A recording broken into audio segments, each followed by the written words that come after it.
গোড়াপুরের মিনানগরের এলাকায় আলসরাহাই এলাকা ঠিক মাঝখানে একটি কাঁচা ইটের পুরনো ঘর ছিল। সেখানে ৭৮ বছর বয়সী এক ফকির রমেশচন্দ্র একা থাকেন। সেই রাতেও তিনি ঘুমাচ্ছিলেন। রাত এত গভীর ছিল যে নীরবতাও যেন এক চিৎকারের মতো অনুভূত হচ্ছিল। হঠাৎ দরজায় কড়া নাড়ার শব্দ হলো। রমেশের ঘুম ভেঙে যায় এবং তিনি কাঁপতে থাকেন। এই সময় এখানে কে আসতে পারে? এই জনমানবহীন জায়গায় এর আগে কেউ আসেনি। কিন্তু আবারও দরজায় জোরে শব্দ হতে থাকে। রমেশ তার বিছানা থেকে ওঠে এবং দরজা খোলে। বাইরের দৃশ্য দেখে তিনি চমকে যান। দরজায় দুজন অল্পবয়সী ও খুব সুন্দরী মেয়ে দাঁড়িয়েছিল। তাদের দেখেই রমেশ তার মনে এক অদ্ভুত অনুভূতি অনুভব করে। তিনি তাদের দিকে তাকিয়ে থাকেন। দূর পর্যন্ত দেখা কঠিন হয়ে পড়ে। এরপর তিনি তাদের দিকে তাকিয়ে জিজ্ঞেস করে, তোমরা মেয়েরা কে? আর এই জনমানবহীন জায়গায় এই সময় কি করছো? মেয়েরা উত্তর দেয়, আমরা পথ ভুলে গেছি। আমরা প্রগতিনগরের দিকে যাচ্ছিলাম, কিন্তু আমরা পথভ্রষ্ট হয়েছি। যদি আপনি অনুমতি দেন তাহলে আমাদের একটি রাত এখানে থাকতে দিন। আমরা সকালে চলে যাব। রমেশ তাদের দিকে তাকিয়ে চিন্তায় ডুবে যান। তিনি কেবল এতটুকুই বলতে পারেন, ভেতরে চলে এসো। মেয়েরা ঘরে প্রবেশ করে। রমেশ তাদেরকে ঘরের একটি কোণার পথ দেখায় এবং বলে, মেয়েরা এখানেই ঘুমিয়ে পড়ো। তারা দুজন সেখানেই শুয়ে পড়ে এবং কিছুক্ষণ পরে ঘুমিয়ে যায়। রাতের শেষ মুহূর্তে আশিতার এমন মনে হয় যেন কেউ তার পাশে দাঁড়িয়ে আছে। সে চোখ খুলে দেখে যে রমেশ তার দিকে ঝুঁকে আছে এবং তাকে অদ্ভুত দৃষ্টিতে দেখছে। আশিতা সঙ্গে সঙ্গে উঠে যায় এবং বলে, কি হয়েছে? তুমি এখানে কি করছো? রমেশ উত্তর দেয়, কিছু না। আমার মনে হলো আপনাদের হয়তো ঠান্ডা লাগছে, তাই আমি তোমাদেরকে কম্বল দিতে এসেছি। আশিতা কম্বলটি নেয়, কিন্তু রাগের সাথে বলে, এখান থেকে চলে যাও। রমেশ সেখান থেকে নড়েন না। কিছুক্ষণ ধরে তিনি তাদেরকে অদ্ভুত দৃষ্টিতে দেখতে থাকেন। সকালে আশিতা এবং প্রিয়া তাকে ধন্যবাদ জানায়। যখন তারা চলে যেতে লাগে তখন রমেশ তাদেরকে থামায় এবং বলে, মেয়েরা কোথায় যাচ্ছ? প্রগতিনগর অনেক দূরে, তোমরা নওজোয়ান। আরও এক রাত থাকো, তারপর আমি তোমাদের যাওয়ার ব্যবস্থা করব। এই কথা বলে রমেশ তাদের আরও কাছে চলে আসে, কিন্তু আশিতা আর প্রিয়া তৎক্ষণাৎ অস্বীকার করে, না রে, আমাদের যেতে হবে। এরপর রমেশ খুব কাছে এসে আশিতার হাত ধরে বলে, শুধু এক রাতের কথা, মেয়েরা থাকো। আশিতা এক মুহূর্তে হাত ছাড়িয়ে নেয় এবং রাগে বলে, মানে? রমেশ বলে, কাল আমি তোমাদের যাওয়ার ব্যবস্থা করে দেব। এখনও তিনি তাদের অদ্ভুত দৃষ্টিতে দেখছিলেন, যেন তার মনে কোনো পরিকল্পনা ছিল। মেয়েরা তার কথা শোনে এবং থাকার জন্য প্রস্তুত হয়। সারাদিন রমেশ তাদের সাথে নম্র ও ভালোবাসার সাথে কথা বলতে থাকে এবং তাদের দিকে দেখতে থাকে, যেন সে তাদের আরও কাছে আসতে চায়। রাত নামে।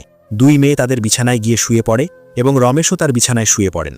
রাতের শেষ প্রহরে যখন নীরবতা গভীর হচ্ছিল, তখন রমেশ নীরবে ওঠে এবং ধীরে ধীরে মেয়েদের দিকে এগিয়ে যায়। অনেকক্ষণ ধরে তাদের দেখতে থাকে। এরপর আশিতা, যে খুব সুন্দরী ছিল, তার পাশে বসে যায়। রমেশ আলতো করে তার কপালে হাত বুলিয়ে দেয়। হঠাৎ আশিতার চোখ খুলে যায় এবং সে তাড়াতাড়ি উঠে যায়। কি হয়েছে? তুমি এখানে কি করছো? সে সঙ্গে সঙ্গে জিজ্ঞেস করে। রমেশ তার চোখের দিকে তাকিয়ে থাকে যেন সে কোনো স্বপ্নে ছিল। তারপর সে বলে, আমি তোমাদেরকে বালিশ দিতে এসেছি। আপনি বালিশ ছাড়া শুয়ে আছেন, আপনার ঘাড়ে ব্যথা হবে। এই বালিশটি নিন। আশিতা বালিশটি নেয় এবং রাগের সাথে মুখ ফিরিয়ে নেয়। এখান থেকে চলে যাও। রমেশ তার বিছানায় গিয়ে শুয়ে পড়েন এবং রাতে নিজের সাথে কথা বলতে থাকে। এই মেয়েরা সকালে চলে যাবে। আজ আমার শেষ সুযোগ ছিল, কিন্তু তারাও চলে যাবে না। আমি তাদেরকে এভাবে যেতে দেব না। আমাকে কিছু একটা করতে হবে। আমাকে যে কোনোভাবে তাদের থামাতে হবে। রমেশ এসব চিন্তায় ডুবে থাকতে থাকতে অবশেষে ঘুমিয়ে যান। সকাল হয়ে যায়। মেয়েরা উঠে রমেশের কাছে আসে। যদি আমরা যাওয়ার জন্য প্রস্তুত তাহলে আমাদের যেতে দিন। রমেশ কিছুক্ষণ তাদের চোখের দিকে তাকিয়ে থাকেন এবং বলেন, না, তোমরা আজ এখান থেকে যেতে পারবে না। এই কথা শুনে মেয়েরা অবাক হয়ে একে অপরের দিকে তাকায়। আশিতা জিজ্ঞেস করে, কেন? আজ আমরা কেন যেতে পারবো না? রমেশ ধীরেশ্বরে বলেন, তোমাদের আরও এক রাত থাকতে হবে। প্রিয়া অবাক হয়ে বলে, কেন? সবকিছু কি ঠিক আছে? আমরা কেন থাকব? রমেশ উত্তর দেন, এখন তোমাদের যাওয়ার কোনো ব্যবস্থা নেই। আমার আশা, কাল এখান থেকে একটি কাফেলা রওনা হয়ে প্রগতিনগর যাবে। মেয়েরা কাফেলা শব্দটি শুনে কিছুটা স্বস্তি অনুভব করে। চলো, আমরা কাল কাফেলার সাথে বের হব।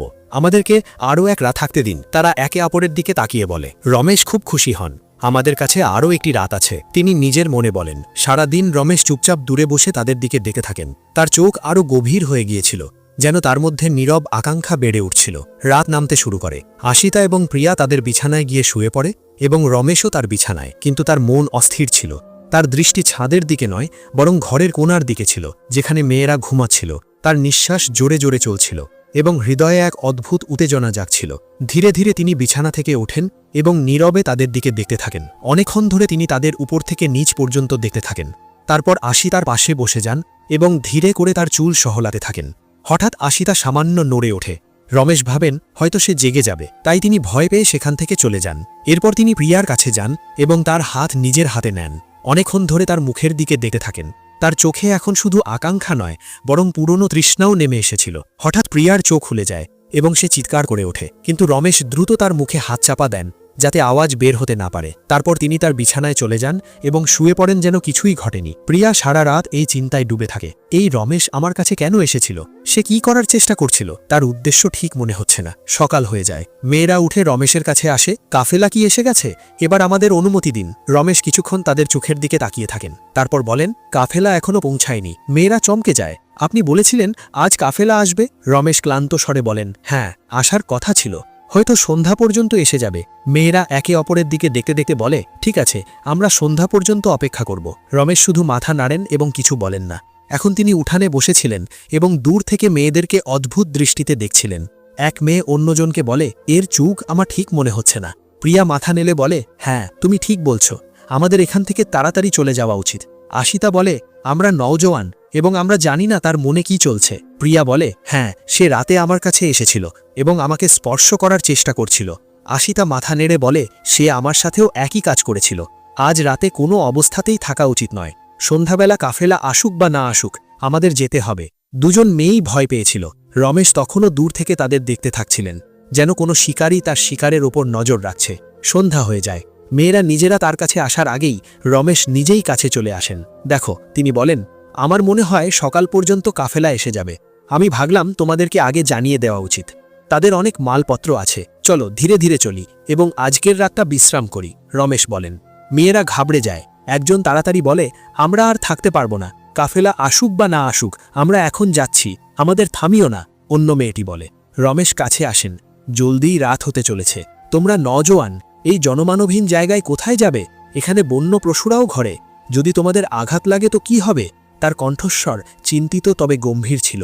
মেয়েরা নিশ্চিত হয় এসবই ছিল এক নতুন কৌশল, কিন্তু তারা একে অপরের দিকে তাকিয়ে বলে, আমাদের আর কোনো রাস্তা নেই, মাত্র এক রাতের কথা, চলো থেকে যাই। তারা রমেশকে কঠিন স্বরে বলে, ঠিক আছে, কিন্তু এটি শেষ রাত। কাফেলা সকালে আসুক বা না আসুক, আমরা চলে যাব। রমেশ হেসে বলেন, ঠিক আছে, কিন্তু তার হাসিতে অন্য কিছু ছিল। রাত নামে। আশিতা আর প্রিয়া সতর্ক ছিল। তারা এক কোণে শুয়ে পড়ে, কিন্তু তাদের চোখ খোলা ছিল। তারা ভয় এবং সন্দেহে ডুবেছিল। তারা নিচু স্বরে কথা বলছিল। আমি আশা করি এই রাত দ্রুত কেটে যাবে, আশিতা বলে। শুধু চোখ বন্ধ করে শুয়ে থাকো, যেন আমরা ঘুমাচ্ছি, প্রিয়া উত্তর দেয়। রমেশ তার বিছানায় শুয়ে পড়েন, কিন্তু তার একটি চোখ খোলা ছিল। তিনি বারবার তাদের দেখছিলেন যে তারা জেগে আছে কিনা। যখন তিনি দেখেন যে তারা নড়ছে না, তিনি চোখ বন্ধ করে নেন, কিন্তু তার হৃৎপিণ্ড তখনও দ্রুত ধুকধুক করছিল। কিছুক্ষণ পর যখন তার নিশ্চিত হয় যে মেয়েরা ঘুমাচ্ছে, তিনি ধীরে ধীরে তাদের দিকে এগিয়ে যান। তিনি অনেকক্ষণ তাদের পাশে দাঁড়িয়ে থাকেন, যেন মনে মনে কাউকে ডাকছিলেন। তারপর তিনি আশিতার পায়ের কাছে বসে পড়েন এবং ধীরে ধীরে তার পা নাড়াতে থাকেন। হঠাৎ আশিতার চোখ সামান্য খুলে যায়। রমেশ সবকিছু বুঝতে পারেন এবং তৎক্ষণাৎ পিছিয়ে যান। এবার তিনি প্রিয়ার কাছে যান, তার কাছে বসেন এবং তার কপালে হাত বুলিয়ে দিতে থাকেন। হঠাৎ প্রিয়ার চোখ খুলে যায়। সে ঘাবড়ে যায় এবং নিজের মুখ নিচু করে নেয়। কিছু বলে না, কিন্তু তার মুখ দেখে স্পষ্ট বোঝা যাচ্ছিল যে সে জেগেছিল। রমেশ নীরবে উঠে তার বিছানায় গিয়ে শুয়ে পড়েন। তার হৃৎপিণ্ড ধুকধুক করছিল, কিন্তু তার মুখে কোনো লজ্জা বা অনুশোচনা ছিল না। সকাল হয়ে যায়। মেয়েরা উঠে সরাসরি রমেশের কাছে আসে। হ্যাঁ, আপনার কাফেলা কি এসে গেছে, নাকি এটা কোনো নতুন অজুহাত? আশিটা কঠিন স্বরে জিজ্ঞেস করে। রমেশ কিছুক্ষণ চুপ থাকেন, তারপর বলেন, কাফেলা এখনো পৌঁছায়নি। মেয়েরা চমকে যায়। আপনি বলেছিলেন আজ কাফেলা আসবে। রমেশ ক্লান্ত স্বরে বলেন, হ্যাঁ, আসার কথা ছিল, হয়তো সন্ধ্যা পর্যন্ত এসে যাবে। মেয়েরা একে অপরের দিকে তাকিয়ে বলে, ঠিক আছে, আমরা সন্ধ্যা পর্যন্ত অপেক্ষা করব। রমেশ শুধু মাথা নাড়েন এবং কিছু বলেন না। এখন তিনি উঠানে বসেছিলেন এবং দূর থেকে মেয়েদেরকে অদ্ভুত দৃষ্টিতে দেখছিলেন। এক মেয়ে অন্যজনকে বলে, এর উদ্দেশ্য আমাদের ঠিক মনে হচ্ছে না। তার চোখে কোনো লজ্জা ছিল না, শুধু একটি অপেক্ষা, যা এখন তার শেষ পর্যায়ে ছিল। ভোরের প্রথম আলো কুড়ে ঘরের ধুলো ভরা দেয়াল ভেদ করে ভেতরে আসে। মেয়েরা তখনও জেগেছিল। তাদের মুখে ঘুম নয়, বরং অস্থিরতা আর ভয় স্পষ্ট দেখা যাচ্ছিল। এইবার তারা রমেশকে কিছু না জিজ্ঞেস করেই বাইরে বেরিয়ে যাওয়ার সিদ্ধান্ত নেয়। যেই তারা কুড়েঘর থেকে বাইরে আসে, তারা দেখে এক কোণে এক নওজোয়ান বসে আছে, যার চেহারা ছিল অত্যন্ত সুন্দর ও উজ্জ্বল। সাধারণ পোশাকে, কিন্তু তার মুখ অন্যদিকে ঘোরানো ছিল। মেয়েরা অবাক হয়। তারা তার কাছে যায় এবং জিজ্ঞেস করে, তুমি কে? নওজোয়ানটি ধীরে ধীরে তাদের দিকে মুখ ফেরালে দুজন মেয়ে হতবাক হয়ে যায়, যেন তাদের পায়ের নিচের মাটি সরে গিয়েছিল। এই আমাদের স্বামী! তারা জোরে জোরে চিৎকার করে। তারা দৌড়ে যায় এবং নওজোয়ানটিকে জড়িয়ে ধরে। তাদের চোখ জলে ভরে যায়। তাদের জন্য এই মুহূর্তটা কোনো জাদুর থেকে কম ছিল না। তুমি এখানে কিভাবে এলে? আমরা কি স্বপ্ন দেখছি? প্রিয়া কাঁপতে থাকা গলায় জিজ্ঞেস করে। নওজোয়ানটি তাদের জড়িয়ে ধরে এবং ধীরে করে বলে, না, এটা কোনো স্বপ্ন নয়, এটা সত্যি। আমি ফিরে এসেছি। মেয়েদের আনন্দের সীমা ছিল না। যাকে তারা বছরের পর বছর ধরে খুঁজছিল, আজ সে তাদের সামনে ছিল। কিন্তু তুমি কোথায় ছিলে? আশিতা জিজ্ঞেস করে। আর তুমি রমেশের বাড়িতে কিভাবে পৌঁছালে? আমাদের তো ওই লোকটিকে একদম পছন্দ ছিল না। তুমি কি তাকে চেনো? নজওয়ানটি তাদের চোখের দিকে তাকায়। এখন তার চোখে কোনো রহস্য ছিল না, বরং শান্তি ছিল। সে বলে, প্রথমে রমেশকে ডাকো, এবার দেখো সে কোথায় আছে। মেয়েরা কুড়ে ঘরের প্রতিটি কোণে তাকে খুঁজতে থাকে, কিন্তু রমেশ কোথাও ছিল না। তারা ফিরে আসে এবং বলতে থাকে, সে কোথাও নেই। মনে হচ্ছে সে যেন উধাও হয়ে গেছে। সে কোথায় গেল? নজওয়ানটি গভীর শ্বাস নেয়। রমেশ কোথায় গেল? এখন এই কথা তোমরা নিজেরাই বুঝে নাও। কিন্তু তার আগে কি তোমরা জানতে চাও না যে আমি এত বছর কোথায় ছিলাম? মেয়েরা একসঙ্গে বলে, হ্যাঁ বলো, তুমি কোথায় ছিলে? এবার গল্পের সবচেয়ে বড় রহস্যটি উন্মোচিত হতে যাচ্ছিল। নজওয়ানটি বলে, আমি একদিন ঘর থেকে বাজারের দিকে বের হলাম। রাস্তায় একজন বুড়ো লোক এবং এক খুব সুন্দরী মেয়ের সাথে দেখা হলো। বুড়ো লোকটি রমেশের মতো দেখতে লাগছিল, আর মেয়েটি খুব অল্প বয়সী আর সুন্দরী ছিল। আমি হেসে মেয়েটিকে নিয়ে মজা করি, তুমি এই বুড়োর সাথে বিয়ে করলে কেন? তোমার একজন নজওয়ানের সাথে থাকা উচিত ছিল। কিন্তু সেই মেয়েটি হয়তো কিছু জানত। সে আমার দিকে তাকায়, কিছু পড়ে এবং আমার উপর থুতু দেয়। সঙ্গে সঙ্গে সেই বুড়ো লোকটি রমেশের মতো হয়ে গেল। তার মুখ আমার হয়ে গেল এবং তারপর সে বলতে লাগলে, এটাই তোমার সাজা, এখন তুমি সারা জীবন এভাবেই কাটাবে। মেয়েরা তখন নিজেদের চোখে সবকিছু দেখছিল। তাদের শ্বাস বন্ধ হয়ে গিয়েছিল। নজওয়ানটি এগিয়ে যায় এবং বলে, কিন্তু একটি আশাও ছিল। যদি তোমাদের ভালোবাসার মানুষ, যাদেরকে তোমরা ভালোবাসো, তোমাদের সন্ধানে এই জনমানবহীন জায়গায় পৌঁছে যায় এবং তোমাদের আসল রূপ না জেনে তোমাদের সাথে সময় কাটায়, তাহলে তোমরা তোমাদের আসল রূপে ফিরে আসতে পারো। আর হ্যাঁ, আরও একটি শর্ত ছিল, তোমরা তোমাদের পরিচয় নিজেরা জানাতে পারবে না। এখন মেয়েরা কাঁপছিল। তাহলে কি তুমি সেই রমেশ ছিলে? তারা কাঁপতে থাকা গলায় জিজ্ঞেস করে। নৌজওয়ানটি মাথা নিচু করে বলে, হ্যাঁ, আমি সেই ফকির ছিলাম। নৌজওয়ানের কথা শোনা মাত্র তাদের চোখে জল চলে আসে, কিন্তু সেই চোখের জলে এখন না ছিল অনুতাপ আর না ছিল লজ্জা। তারা দৌড়ে যায় এবং আরও একবার তাকে জড়িয়ে ধরে। আমাদের ক্ষমা করে দাও, আমাদের ক্ষমা করে দাও, আমরা তোমাকে চিনতে পারিনি। নৌজওয়ানটি হ্যাঁ সূচক মাথা নাড়ায় এবং বলে, তোমাদের ভুল ছিল না। তোমরা তো জানতেও না যে আমি তোমাদের স্বামী। তোমাদের মন ছিল খাঁটি, তোমাদের উদ্দেশ্য ছিল পবিত্র। এই সত্যতাই আমার সাজাকে ভেঙে দিয়েছে। এখন তিনজন আবারও নতুন জীবন শুরু করে, কিন্তু এইবার তাদের মধ্যে কোনো রহস্য ছিল না, কোনো দূরত্ব ছিল না। এখন শুধু ভরসা ছিল, বিশ্বস্ততা ছিল এবং সেই সম্পর্ক যা আগের চেয়েও বেশি মজবুত হতে থাকে। সত্যিকারের ভালোবাসা প্রতিটি পরীক্ষা, প্রতিটি সময় এবং প্রতিটি যুগের মধ্য দিয়ে গিয়ে আবার ফিরে আসে।